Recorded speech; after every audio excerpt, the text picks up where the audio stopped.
बच्चों, महादेव।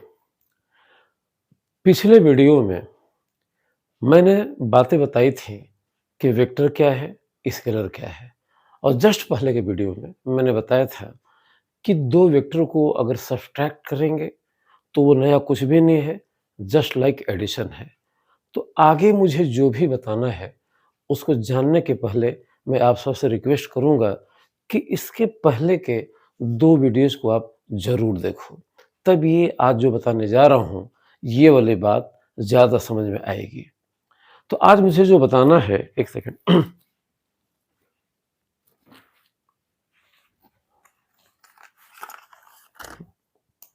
ओके। आज जो मुझे बताना है कि अगर दो से ज़्यादा वेक्टर्स हो तो हम उन्हें कैसे ऐड करेंगे।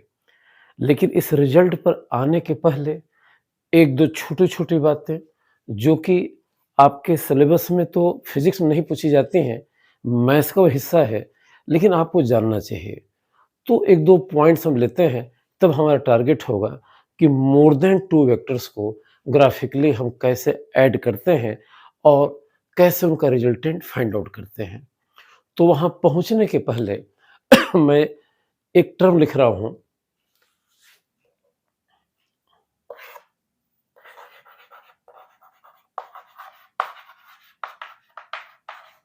Commutative law of addition of vectors. Commutative law of addition of vectors. सिर्फ आपको जानना है, बहुत डीपली जाने की जरूरत नहीं है।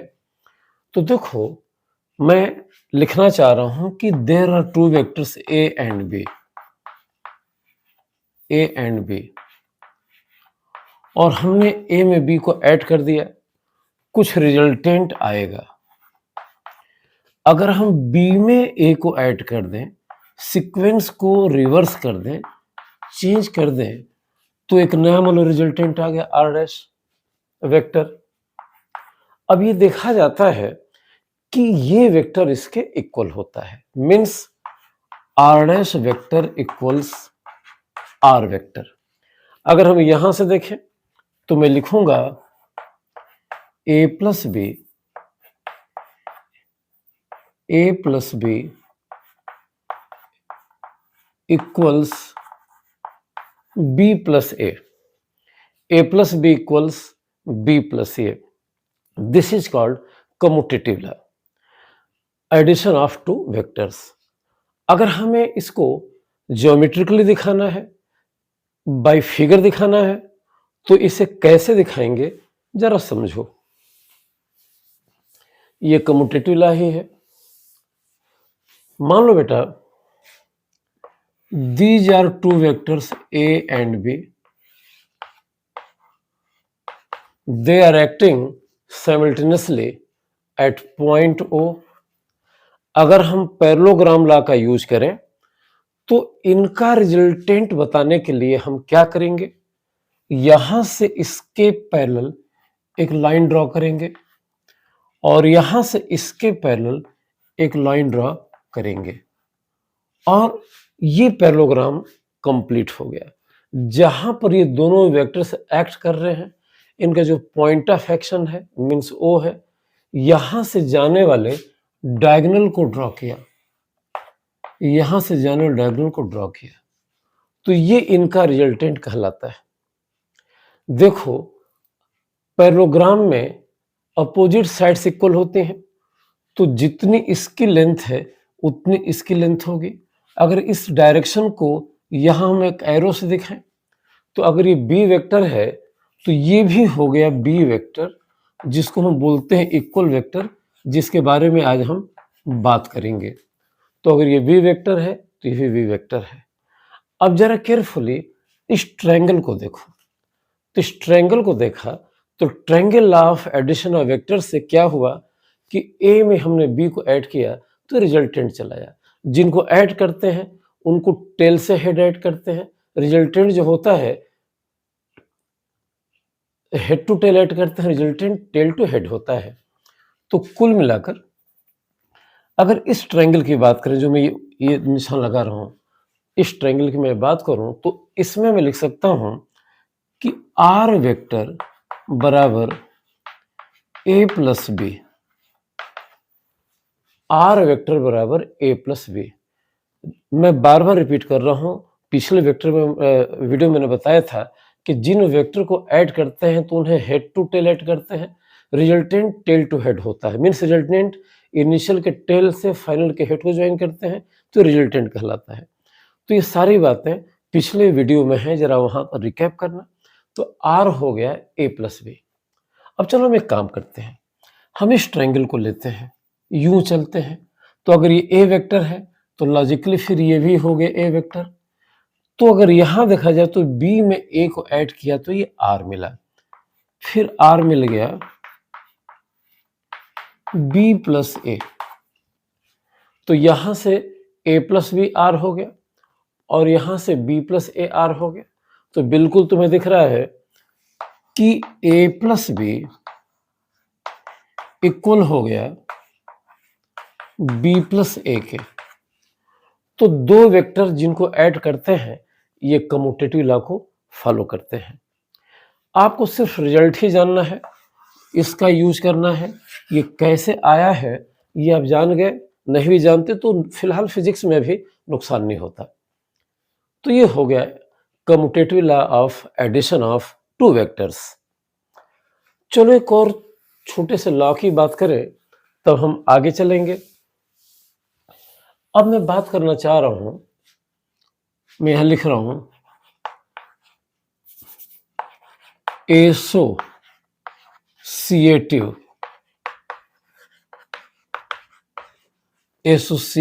Law of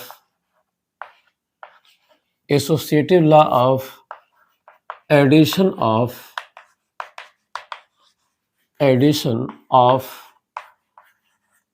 two vectors, associative law of addition of addition of vectors, not two vectors, vectors. अब इसके मायने क्या है? तो मान लो we have three vectors A B and C and I am writing in this way A plus B in one bracket plus c equals a in second bracket b plus c। अगर हम इसे यूं पढ़ें तो हम कहेंगे कि हमारे पास तीन वेक्टर हैं, पहले शुरू के दो वेक्टर को ऐड किया, जो रिजल्टेंट आया उसमें थर्ड को ऐड किया। वो किसके बराबर होगा कि लास्ट के टू वेक्टर को ऐड करेंगे और उनके रिजल्टेंट के साथ फर्स्ट को ऐड करेंगे कि इक्वल होगा। तो this is called associative law of addition of vectors. और हियर वी है I have taken three vectors, for example A B and C. अगर बाय द वे इस रिजल्ट को हमें मैथमेटिकली दिखाना है या ग्राफिकली दिखाना है, ज्योमेट्री बनाकर दिखाना है, तो देखो ऐसे समझो। मान लो ये ए वेक्टर है, ये बी वेक्टर है, और सपोज करो बेटा ये सी वेक्टर है। ओके, हमने क्या किया कि ये भी एज्यूम किया, इसको हमने यहां से ज्वाइन कर दिया ऐसे। अगर देखो हम एक लाइन ड्रॉ करें यूं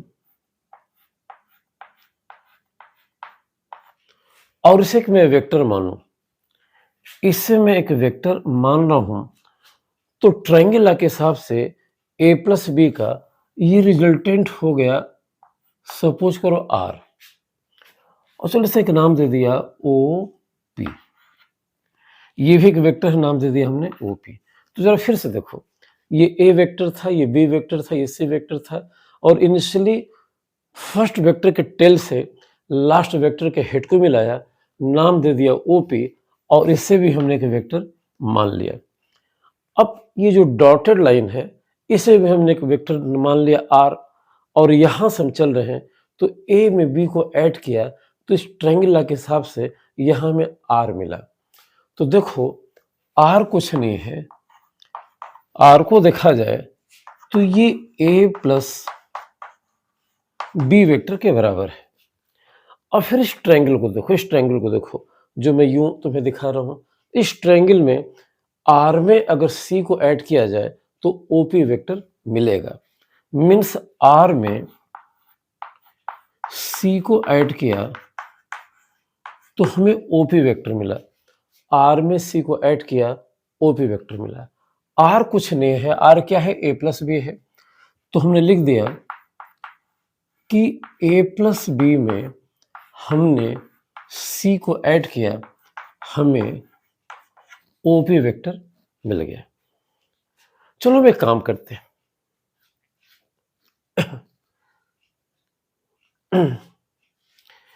एक डॉटेड करके हमने ऐसे भी बनाया, चलो, और इसे नाम दे दिया R1 वेक्टर। देखो इस पॉइंट से हमने P को ज्वाइन किया और इसे हमने का नाम दे दिया, इसे हमने नाम दे दिया R1 वेक्टर। तो केयरफुली देखो, इस ट्रायंगल को देखो जो ये मैं दिखा रहा हूं, इस ट्रायंगल में ये B है, ये C है, इसका रिजल्टेंट हो जाएगा R1। तो अगर इस ट्रायंगल को ध्यान से देखा जाए तो R1 कुछ नहीं है, R1 है B vector plus C vector. R1 है B vector plus C vector. अब फिर इस ट्रायंगल को देखो, यूं जो मैं ऐसे लेकर चल रहा हूं, इसमें A में अगर R1 को ऐड करेंगे तो OP वेक्टर मिलेगा। मैं लिख दे रहा हूं कि A में इस R1 को ऐड करेंगे, R1 वेक्टर को ऐड करेंगे तो हमें मिलेगा OP वेक्टर। R1 कुछ नहीं है, B प्लस C है, तो यहां लिख दिया A और ये हो गया B प्लस C और ये हो गया OP वेक्टर। चलो इसको इक्वेशन 2 कहा और इसे इक्वेशन 1 कहा। मैं फिर से पूरी बात रिपीट कर दे रहा हूं, देखो शुरू से मैं चल रहा हूं। A में B को ऐड किया तो R मिला, A में B को ऐड किया तो R मिला, A B से R हो गया। अब R में C को ऐड किया तो OP मिला, R में C को ऐड किया तो OP मिला, R की जगह लिख दिया A प्लस बी, तो हमें इक्वेशन 1 मिल गया। फिर हम दोबारा हम चले कि B में C को ऐड किया तो ये वेक्टर मिल गया, R1 एक नाम दे दिया। तो हमने B में C को ऐड किया, हमें R1 मिल गया। अब इस ट्रायंगल में A में R1 को ऐड करेंगे तो OP मिलेगा, A में R1 को ऐड करेंगे OP मिलेगा। अब R1 के प्लस रख दिया B प्लस C। तो इक्वेशन 1 और 2 को देखो तो ये वाला हिस्सा इसके इक्वल है, तो अगर इक्वेट करें तो हमें यह मिल जाता है। इक्वेशन 1 से देखो तो A plus B plus C मिल गया, OP के इक्वल हो गया। इक्वेशन 2 से देखो A plus B plus C मिल गया, जो इक्वेशन 2 के इक्वल हो गया, दोनों सेम है। तो ये रूल या ये लॉ प्रूफ हो गया। तो ये बहुत जरूरी नहीं था कि हम इसे प्रूफ करते, बस एक एनालिटिकल कैपेबिलिटी को डेवलप करने के लिए हमने लिया। तो आपको वेक्टर एडिशन में 2 लॉज मिल गए। पहला पीछे था कम्यूटेटिव लॉ और ये क्या है, एसोसिएटिव लॉ। ये सिर्फ बाई प्रोडक्ट था आगे बढ़ने का। आगे बढ़ने के लिए हमने सिर्फ चर्चा कर दिया। अब देखो इस टॉपिक का मेन टारगेट क्या है इस वीडियो का, कि अगर 2 से ज्यादा वेक्टर्स हों तो हम उन्हें कैसे ऐड करेंगे। तो चलो एक काम कर रहे हैं, मैं 2 से ज्यादा वेक्टर्स को मैं ड्रॉ कर रहा हूं, लिख रहा हूं। तो मान लो हमारे पास एक वेक्टर A है, दूसरा वेक्टर B है, तीसरा वेक्टर C है और चौथा वेक्टर D है। ये चारों वेक्टर पॉइंट O पर एक साथ एक्ट कर रहे हैं और हमें इन चारों का रिजल्टेंट फाइंड आउट करना है। तो जरूरी है कि इनके बीच का जो इंक्लिनेशन है वो गिवन हो। तो मान लो, सिर्फ मान लो ये हो गया 35 डिग्री, ये मान लो एंगल हो गया 50 डिग्री, ये एंगल हो गया फॉर एग्जांपल ये मान लिया दिस इज 65 डिग्री। तो ए और बी के बीच का जो इंक्लिनेशन का एंगल है वो 35 डिग्री है, बी और सी के बीच 50 डिग्री है, और सी और डी के बीच 65 डिग्री है। और हमें इन चारों वेक्टर्स का रिजल्टेंट ज्योमेट्रिकली फाइंड आउट करना है। तो जो प्रोसेस दो वेक्टर के लिए हमने अप्लाई किया था ट्रायंगुलर वाले तरीके से, उसी प्रोसेस को हम थोड़ा सा एक्सटेंड करेंगे तो देखो हमें क्या मिलता है। तो इसमें से किसी वेक्टर को हमें उसके डायरेक्शन में फर्स्ट ऑफ ऑल ड्रॉ करना चाहिए। अब खास बात क्या है कि हम यहाँ से शुरुआत कर सकते हैं, यहाँ से कर सकते हैं, यहाँ से कर सकते हैं, यहाँ से कर सकते हैं। सहूलियत के लिए मैं यहाँ से शुरू कर रहा हूँ, हालांकि ये कोई रूल नहीं है। तो चलो हमने पहले क्या किया, स्केलिंग ओवर किया और ए को ड्रॉ कर दिया। स्केलिंग क्या है मैं पीछे की वीडियो में बता चुका हूँ। ए को ड्रॉ कर दिया, जहां ए खत्म हो गया इस लाइन को आगे बढ़ाया और देखा कि दोनों के टेल के बीच का एंगल क्या है, यही इनके बीच का एंगल ऑफ इंक्लिनेशन कहलाएगा। तो ये है 35 डिग्री। इस लाइन को बेस लेकर हमने 35 डिग्री ये बना दिया 35 डिग्री, और ये हो गया बेटा बी वेक्टर, ये हो गया बी वेक्टर।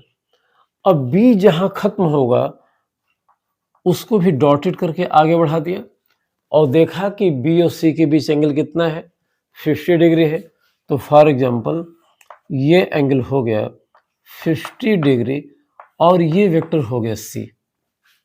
अब देखो सी और डी के बीच एंगल कितना है, 65 डिग्री। फिर इस लाइन को आगे बढ़ाया और ये एंगल मान लो हो गया 65 डिग्री और ये वेक्टर है डी। तो हमने इस तरीके से एक्सटेंड कर दिया। अगर अगला ई होता तो भी यही काम करते। फाइनली हम क्या करेंगे कि इनिशियल वेक्टर के टेल से फाइनल वेक्टर के हेड को मिलाएंगे, ये जो आएगा यही इनका रिजल्टेंट कहलाएगा। So R vector is resultant of these four vectors. और इस तरीके से हम इनको ऐड करते हैं। इसे बोल देते हैं बुक में polygon law. Polygon law of addition of vectors.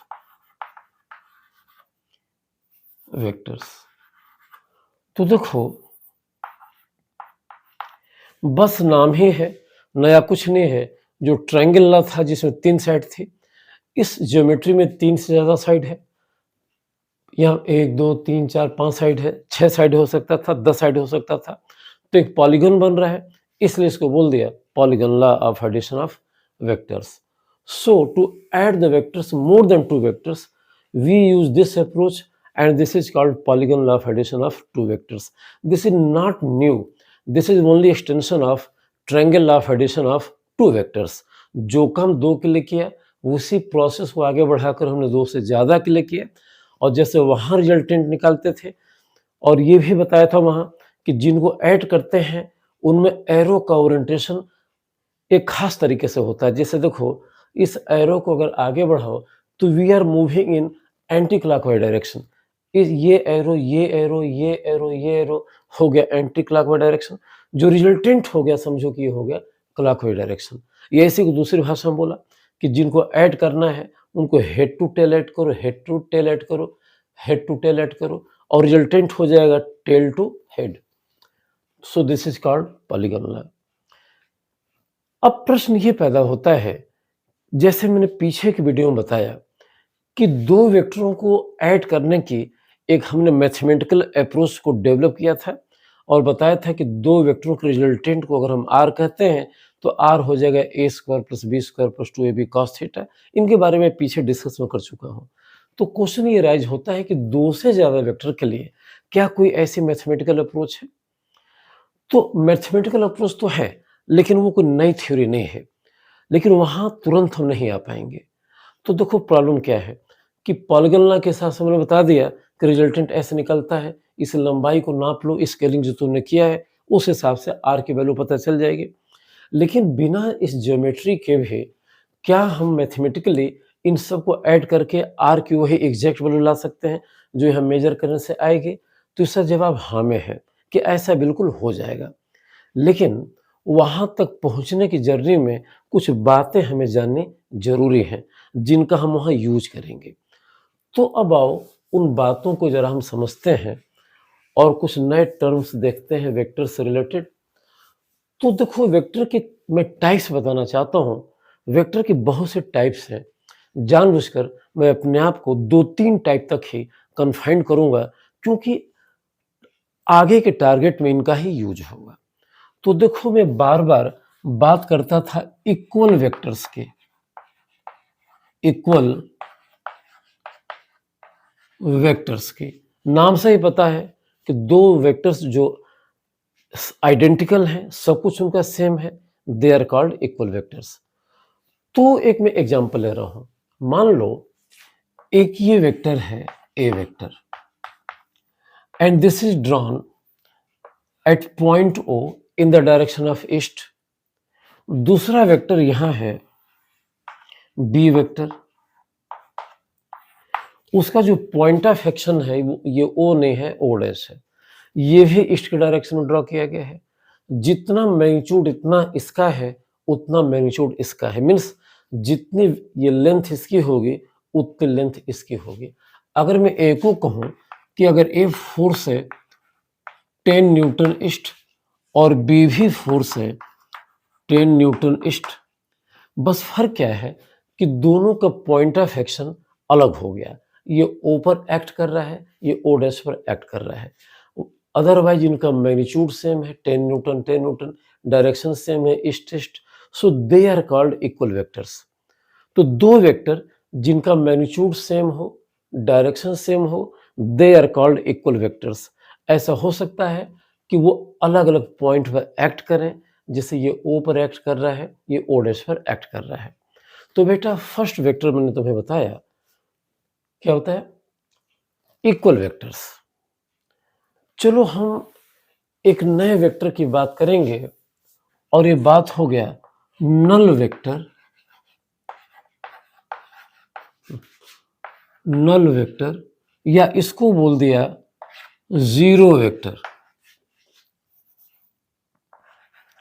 Zero vector. तो ये नल वेक्टर क्या होता है या ये जीरो वेक्टर क्या होता है, इसको जानने के पहले जरा ऐसे समझो। मान लो ये वेक्टर है 10 न्यूटन इधर और एक वेक्टर है 7 न्यूटन जस्ट अपोजिट डायरेक्शन में। ये दोनों एंटी पैरेलल हैं।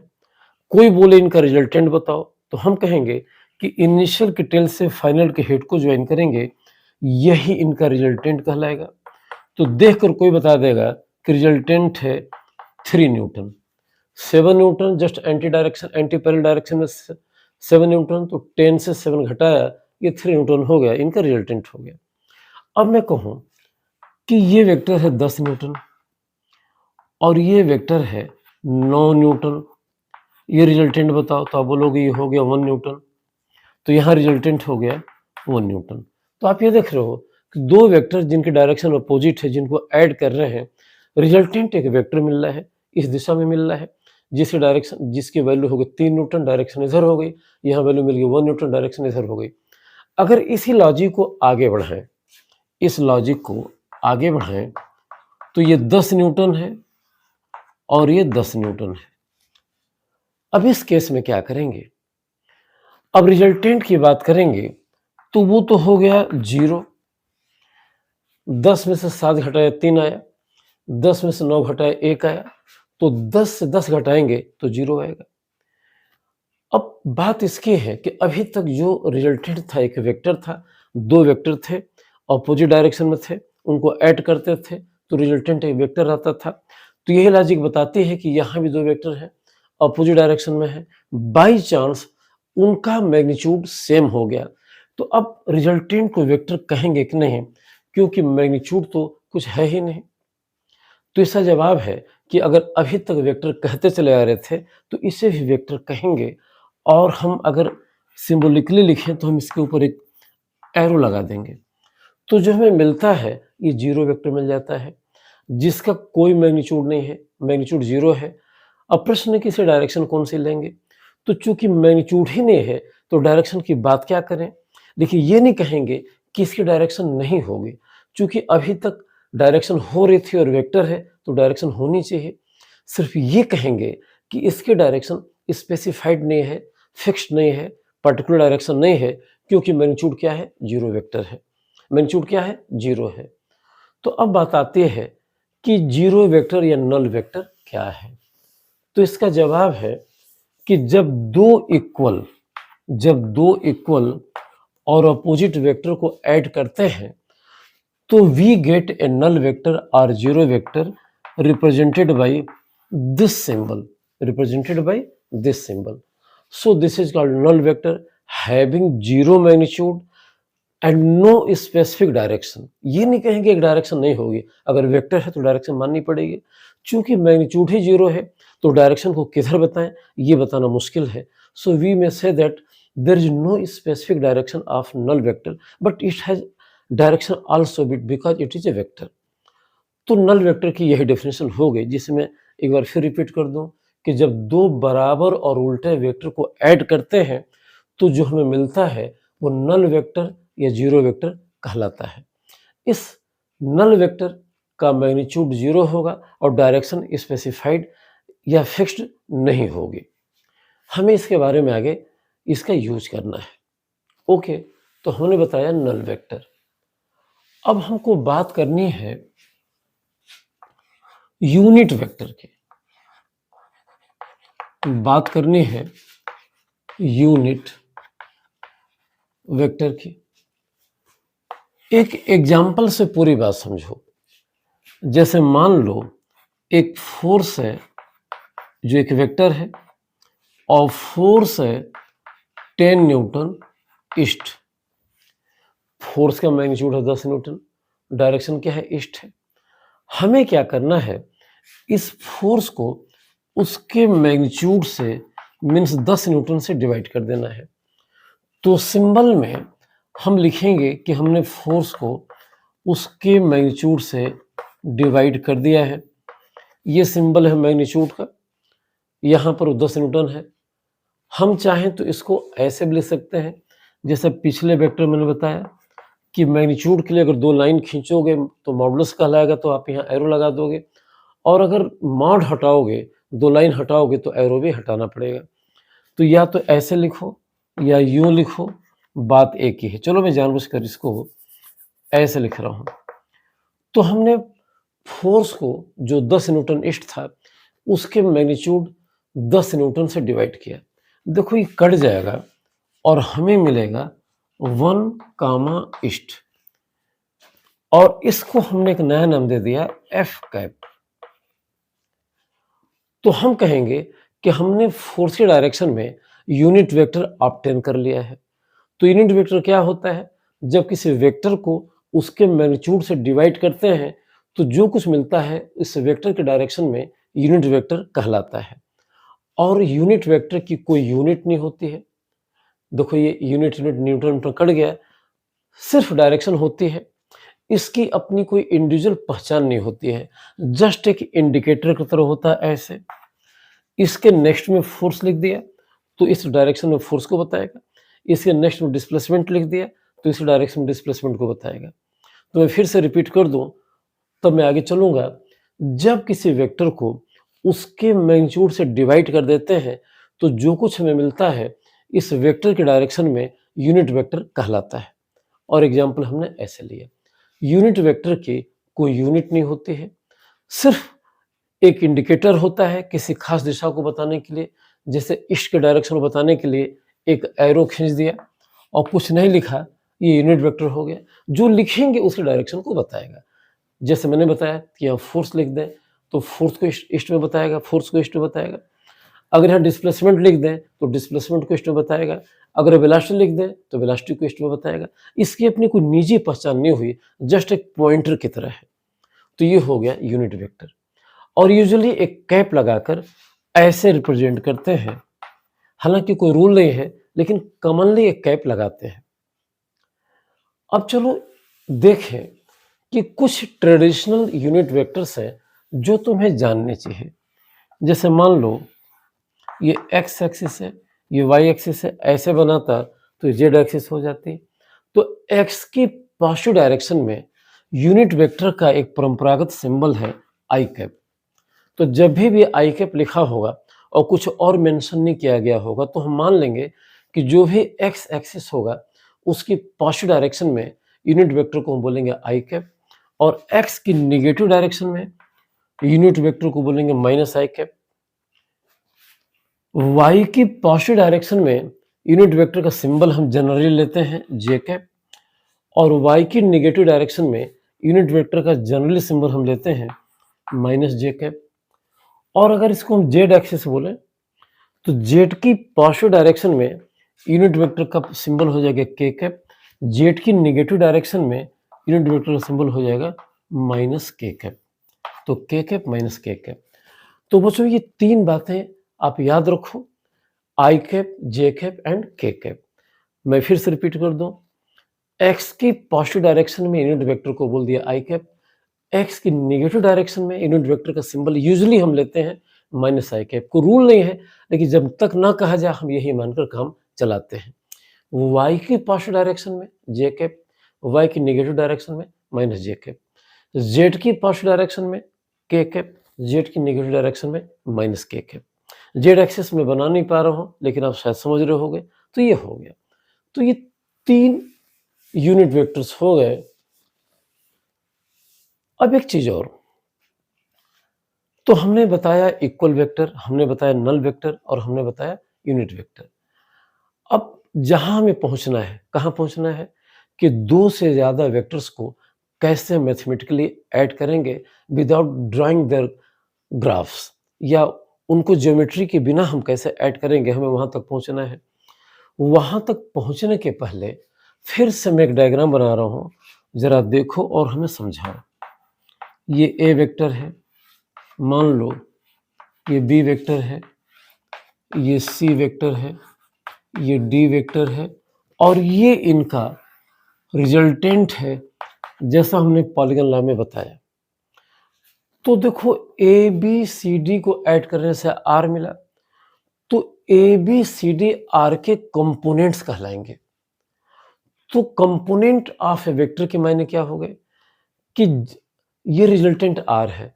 जिन वेक्टरों को ऐड करने से रिजल्टेंट मिलता है, ये सारे वेक्टर रिजल्टेंट के कंपोनेंट कहलाते हैं। तो यहाँ पर आर के 4 कंपोनेंट हो गए।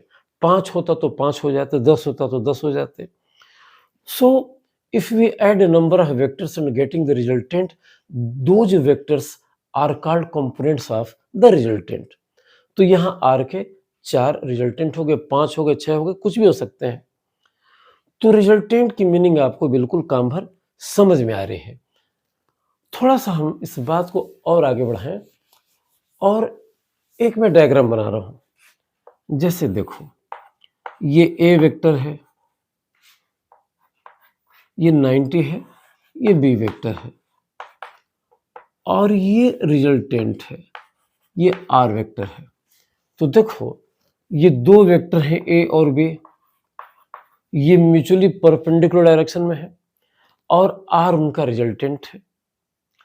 इसको सिंबल में हम ऐसे लिख देंगे आर वेक्टर बराबर ए प्लस बी। तो कोई केवल जब इसको रीड करेगा तो कहेगा कि ए में बी को ऐड किया तो हमें आर मिलेगा, या ए और बी आर के रिजल्टेंट है। अब प्रश्न है कि आर कैसे निकालेंगे। तो अगर ये फिगर दे दिया गया है, ये चित्र दे दिया गया है, तो बड़े आराम से देखोगे कि ए और बी के बीच का एंगल 90 डिग्री है। तो अगर पाइथागोरस थ्योरम का यूज करें तो आर हो जाएगा A square plus B square. तो आर हो जाएगा A square plus B square. तो सिर्फ इस नोटेशन से हमें मात्र ये इंफॉर्मेशन मिलती है कि ए में बी को ऐड करेंगे तो आर मिलेगा। दूसरी इंफॉर्मेशन मिलती है, इसी को दूसरे तरीके से कहा कि ए और बी आर के कंपोनेंट हैं, लेकिन सिर्फ इतना लिखने से हम आर की वैल्यू को निकाल नहीं पाएंगे, क्योंकि हमें ये पता नहीं है कि ए और बी का कितना इंक्लिनेशन है। उसके लिए एक ज्योमेट्री की रिक्वायरमेंट है, जैसा मैंने यहाँ बनाया है। तो इस फिगर को देखकर कोई भी आर की वैल्यू को बड़े आराम से निकाल देगा, कहेगा कि ए और बी जो आर के कंपोनेंट हैं आपस में 90 डिग्री का एंगल बना रहे हैं, और बड़े आराम से पाइथागोरस थ्योरम का यूज करेंगे तो आर आ जाएगा A square plus B square का रूट। लेकिन केवल इतने से बात नहीं बनेगी। लेकिन क्या कोई ऐसा तरीका है कि बिना ज्योमेट्री के इस एक्सप्रेशन को देखकर हम बड़े आराम से फिर इनके रिजल्टेंट को निकाल सकें? तो इसका जवाब हाँ में है, और हाँ में ऐसे है कि अगर मैं आर को ऐसे लिखूं, आर वेक्टर को मैं लिखूं A I cap plus B J cap, तो कोई आदमी इसे कैसे रीड करेगा? हम ऐसे रीड करेंगे कि आर के दो कंपोनेंट हैं ए I cap B J cap. फिर दूसरी भाषा में आर के जो दो कंपोनेंट हैं उनमें से फर्स्ट कंपोनेंट की डायरेक्शन एक्स की है और उसका मैग्नीट्यूड ए के बराबर है, सेकंड कंपोनेंट की डायरेक्शन वाई की है, मैग्नीट्यूड बी के बराबर है। लेकिन कोई भी जानता है कि आई और जे के बीच का एंगल क्या है, 90 डिग्री है। ये आई है तो ये जे है, एंगल क्या है, 90 डिग्री है। तो बड़े आराम से वो आर की वैल्यू को निकाल पाएगा, क्योंकि जानता है कि ए और बी म्यूचुअली परपेंडिकुलर है। ए एक्स की डायरेक्शन में है, बी वाई की डायरेक्शन में है, इनके बीच के एंगल हमेशा 90 डिग्री होगा। तो इस फार्मूले से वो आर की वैल्यू निकाल लेगा ए स्क्वायर प्लस बी स्क्वायर का रूट।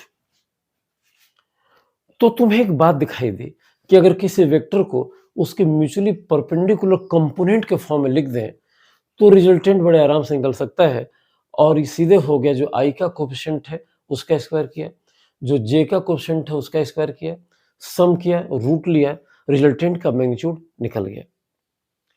अगर मैं ऐसे लिखता कि R equals A I B J C K cap, और आप बताओ कि आर की वैल्यू क्या होगी, तो बड़े आराम से आप सोचोगे कि ए के तीन कंपोनेंट हैं, एक एक्स की डायरेक्शन में है जिसकी वैल्यू ए है, एक वाई की डायरेक्शन में है जिसकी वैल्यू बी है, एक जेड की डायरेक्शन में जिसकी वैल्यू सी है, और आई जे के ये म्यूचुअली परपेंडिकुलर है। तो बिल्कुल ही अगर हम एक ज्योमेट्री बनाते, जो भी मैं बना रहा हूँ समझाने के लिए, ये ए हो गया, ये बी हो गया, और समझो कि सी हो गया। ये चाक शायद आपको दिख नहीं रहा होगा, अगर थोड़ा सा बड़ा चाक लूँ तो समझो कि बेटा ये सी हो गया। अब हम शुरू के टेल से फाइनल के हेड को ऐसे मिलाते तो हमें ये वेक्टर आर मिल जाता। तो पहले हम ए और बी का रिजल्टेंट निकालते, चलो ऐसे, तो ये चला था ए स्क्वायर प्लस बी स्क्वायर का रूट, और यहां पर ये तुम्हारा है सी, ये लंबाई कितनी है, सी के बराबर है। जब हम इसको यहां से ज्वाइन करते, ऐसे ज्वाइन करते, तो फिर एक ट्रायंगल मिलता जिसमें से ये बेस हो जाता, ये परपेंडिकुलर हो जाता जिसकी वैल्यू सी है, और ये रिजल्टेंट हो जाता। तो फिर हम पाइथागोरस थ्योरम का यूज करते और लिखते R equals A square plus B square root का स्क्वायर प्लस सी स्क्वायर, या और फिर सबका रूट ले लेते, तो आर चला आता A square plus B square plus C square का रूट। और अगर इतना डीपली न चले तो बड़े आराम से हम कह पाएंगे एक इजी लैंग्वेज में कि अगर कोई वेक्टर अपने म्यूचुअली परपेंडिकुलर कंपोनेंट्स के फॉर्म में लिखा हुआ है तो रिजल्टेंट निकालने का आसान सा तरीका ये हो गया कि जो कंपोनेंट जो कोफिशिएंट्स हैं, जैसे एक्स डायरेक्शन में ए है, वाई की डायरेक्शन में बी है, जेड की डायरेक्शन में सी है, इनका स्क्वायर करो, सम करो, रूट करो, और सीधे सीधे रिजल्टेंट चला आएगा। तो ये तरीका हो गया। जो बात दो के लिए सही है, जिसमें से कि दोनों कंपोनेंट म्यूचुअली परपेंडिकुलर थे, वो बात तीन के लिए सही है जहां पर ये तीनों ही म्यूचुअली परपेंडिकुलर कंपोनेंट्स परपेंडिकुलर होंगे। तो एक तरीका हो गया रिजल्टेंट को निकालने का। अब हम आगे बढ़ें या कुछ और बताएं कि पहले एक मैं छोटा सा एग्जाम्पल ले रहा हूं जिससे कि ये चीजें क्लियर हो जाएं, तब हम कंपोनेंट के बारे में और पॉलीगॉन लॉ के बारे में अगले वीडियो में डिटेल बात करेंगे, लेकिन एक क्वेश्चन के बाद। मान लो कोई आपसे पूछे कि A vector 2i cap 3j cap 4k cap के इक्वल है, तो आप ए कैप फाइंड आउट करो, ए कैप फाइंड आउट करो, यानी कि ए के डायरेक्शन में यूनिट वेक्टर निकाल लो। तो आपके दिमाग में बात आएगी कि ए कैप होता कितना है। तो मैंने बताया कि वेक्टर ए को हम उसके मैग्नीट्यूड से डिवाइड करेंगे, तो जो कुछ कहलाएगा ए कैप कहलाएगा। तो ए वेक्टर तो दे दिया गया है, हमें ए वेक्टर का मैग्नीट्यूड निकालना है। तो मैंने अभी बताया कि जब इस वेक्टर का मैग्नीट्यूड निकालोगे तो जो आई जे के कोफिशिएंट्स हैं इनका स्क्वायर करेंगे, सम करेंगे और रूट ले लेंगे, तो ये ए का मैग्नीट्यूड हो जाएगा। अब यहां देखो ये 4 हो गया, ये 9 है, ये 16 हो गया, 69 25 हो गया, 4 जोड़ा तो रूट 29 हो गया। तो जो भी एक यूनिट है उस हिसाब से मैंने यूनिट जानू से लिया है, ए की वैल्यू चली आई रूट 29 यूनिट। अब हमको ए कैप चाहिए, तो ए कैप हो जाएगा, ए को लिख दिया 2i cap 3j cap 4k cap upon root 29। तो ये हो गया ए के डायरेक्शन में यूनिट वेक्टर। और यहां से आपने सीख भी लिया कि किसी वेक्टर का कैसे मैग्नीट्यूड निकालते हैं अगर वो अपने म्यूचुअली परपेंडिकुलर कंपोनेंट्स के फॉर्म में दिया गया है। अब इसको बहुत करोगे तो थोड़ा सा और आप सिंप्लीफाई कर सकते हो कि रूट 29 को आप अलग अलग डिवाइड करो, तो 2 अपॉन रूट 29 आई कैप, 3 अपॉन रूट 29 जे कैप, 4 अपॉन रूट 29 के कैप। तो थोड़ा सा ऐसे आपने लिख दिया, ये भी ठीक है, ये भी ठीक है। तो देखो इस वीडियो को क्लोज करने के पहले मैं फिर से रिकैप कर दूं कि इसमें मैंने कुछ खास नई बात नहीं बताया, सिर्फ ये बताया कि दो वेक्टर कम्यूटेटिव लॉ और एसोसिएटिव लॉ को फॉलो करते हैं।